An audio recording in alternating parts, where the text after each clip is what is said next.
léger. Zut, pas de chasse aujourd'hui. De toute façon, je devais réparer mon arc. Oh non, j'avais oublié le cours sur la nature avec ces vieux croutons de sage dans ta truc. Vite, chaussures, carquois, punaise mon chapeau, je l'avais mis là. Vite, cours, cours. Oh, que j'étais bête, courir et s'habiller, c'est pas compatible. Les soleils étaient déjà hauts, j'arriverai à la fin. Si cette année ça, je le verrai de leur mauvais œil, et je devrais encore déloger les corrigans. Non, je ne reperdrai pas un bout d'oreille. Allez, je n'étais plus loin, c'était pourtant ici. Personne dehors, naturellement. Ils avaient peur de se geler, leurs oreilles pointues affrontant le ciel tels des étendards de la connaissance se dressant contre nous, et surtout moi. En même temps, peu importe la saison, nous nous habillions de feuilles, alors faut pas s'étonner de crever de froid. Il caillait, je trouvais pas. Ah, c'était là, j'y étais. Mais non, c'était déjà fini. À moi les corrigans. Bonjour, grand sage, déclamai-je à ce vieux singe. Trop tard, à votre habitude. Détestez-vous à ce point nos leçons ? Non, j'adore. Mais avouez que c'est tôt. Et toc le schnock, continuai-je fièrement dans ma tête de jeune freluquet. Corrigan, voilà ta punition, en espérant que tu comprennes cette fois. Non. Adieu, monde cruel. Je t'aimais pourtant. Et son sourire malin qui ne faisait qu'achever de donner à ma figure la mine la plus déconfite que j'ai jamais arborée. Bon, il fallait y aller, si je ne voulais pas que les singes me tuent ensuite. Ces corrigans, pourquoi venaient-ils à l'école? Ils savaient que j'allais être puni à devoir les mettre dehors ou quoi? Ah, saloperie de feuilles rendue glissante par la brune du matin qui me dégueulassait à présent. Quelle chute! Ferme-la, pauvre! Stop. Soudain, plus rien n'existait. J'entendais parmi les battements de cœur un particulier qui me reposait, m'apaisait. J'étais prisonnier de cette palpitation, le piège refermé sur moi sans que je puisse m'en dépêtrer et que je ne voulais pas quitter.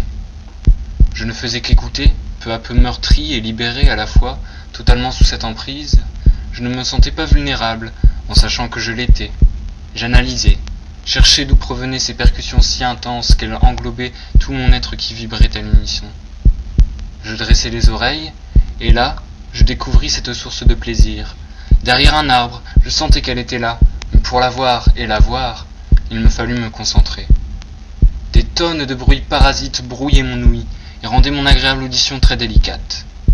À force de concentration, je compris que l'arbre et le rossignol s'accordaient à chanter sur le rythme de son cœur. La nature donnait un concerto qui semblait m'être adressé. Le tempo, doux et lent, presque inaudible. J'admirais ce concert, parfois, un gobelin rentrant sans doute chez lui au creux d'un tronc, rendait la musique plus terne de son grondement. Parfois, l'écureuil, à vive allure, semblait emmener avec lui cette mélodie et l'accélérer.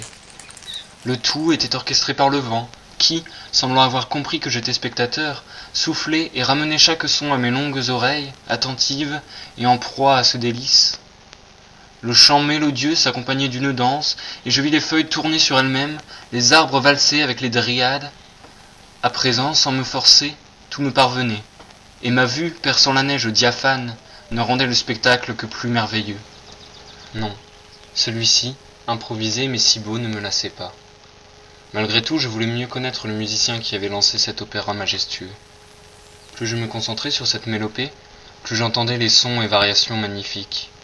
Si par hasard, le chef d'orchestre bougeait ou parlait, la tonalité changeait, pour ne devenir que plus douce à mes tympans. J'arrivais enfin à éloigner la mélodie de son cœur, et par sa résonance dans son corps, j'en déduis qu'elle était de grande taille. Également une elfe. S'était-elle rendu compte de mon engouement pervers pour sa musique? De ma position d'auditeur, de voyeur? C'était un mystère, doublé de cette mystique harmonie qui enivrait la forêt. À force d'écoute, je perçus un ralentissement, plus faible, plus lent, et peu à peu je perdais du terrain sur ces sons que je m'empressais de suivre. J'osais m'aventurer vers la source de plaisir, la source de mon plaisir, tout en écoutant et en souriant, accompagné par la musique, attiré par son battement resplendissant, et, mon cœur presque irrigué de sentiments, comme si nos palpitations se complétaient et s'attendaient depuis le premier jour, le nôtre. Puis, après m'être largement rapproché de la fille, car c'en était une, cela se sentait, je pus enfin mettre une forme, un visage, un corps sur ce spectre musical qui me hantait. Je compris d'abord, par l'écho emprisonné dans le haut de son corps, que sa poitrine était serrée dans un corset. Puis par l'écho contre les arbres, qu'elle portait une robe en feuilles d'érable. Par tous ces détails, je sus que ce n'était pas n'importe qui. Elle semblait être de sang pur, les hauts elfes. un danger. Mais je devais m'y risquer. Il me fallut ensuite mettre à l'épreuve mon ouïe pour entendre son visage, découvrir ses longs cheveux frottant le sol, cinglant l'air à la moindre bourrasque de vent, entreapercevoir ses lèvres pulpeuses crépitant sous l'effet du froid, se craquant comme le gel sous mes pieds, et la sève de l'arbre qui s'écoulait en cadence avec son sang. Je n'étais plus qu'à quelques lieues, mes jambes pourtant glacées voulaient avancer vers ma promise. Dit-elle en un souffle faible relevant presque de l'ultrason. Elle m'avait entendu, elle voulait me voir, je ne pouvais reculer, j'accélérais même. Comment t'appelles-tu osai-je demander. Ajouta-t-elle difficilement. J'arrive. Sa voix était si basse, si fluette, mais c'était assez pour me donner espoir, me ramener à la vie. Bizarrement, je n'entendis soudain plus sa respiration. Autour de moi, le spectacle se figea. Seule la neige se mouvait encore dans une perpétuelle chute vers l'enfer de la terre. Pourquoi ce bonheur auditif et visuel s'était éteint?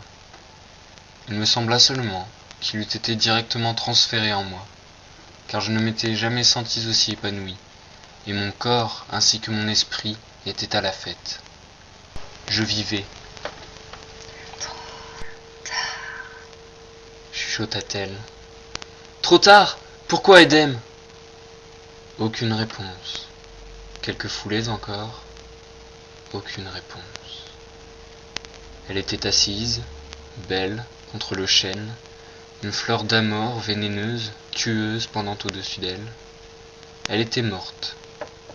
Edem devint aidez-moi, et je culpabilisais de ne l'avoir compris plus tôt, car, sans la connaître, je connaissais sa mort.